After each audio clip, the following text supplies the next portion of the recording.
Well, right now it looks like you've attached swing arm desk lamps to a ceiling fan. That's essentially kind of what I've done.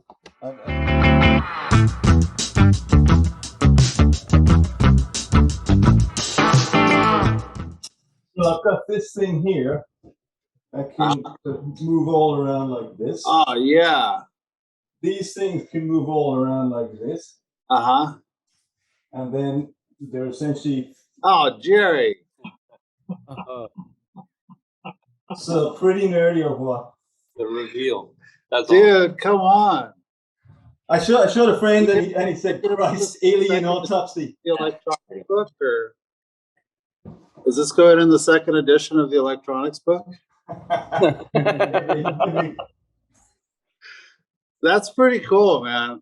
It's Mark 1, but it seems to be okay. I've got to do some mods to the lights. They're essentially just some IKEA angle lamps. Yeah. And they were never very good at staying where they're supposed to stay anyway, but now they're operating upside down, so I got to fiddle with the springs, I think.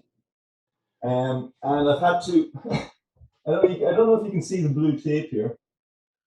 I've got some little magnets taped here and here just to keep them in place when I put them up out of the way.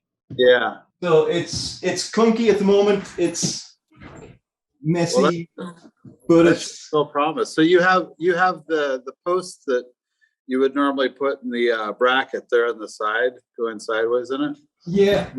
I've made they both swivel on a little sort of a little thing here, little pivot, and they can sort of move through.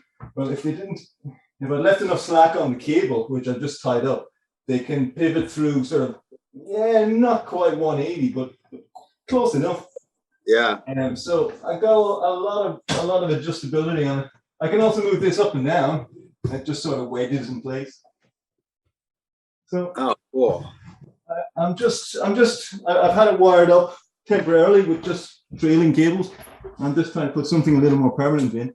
But I'm kind of, for a Mark 1, I'm kind of happy. Yeah.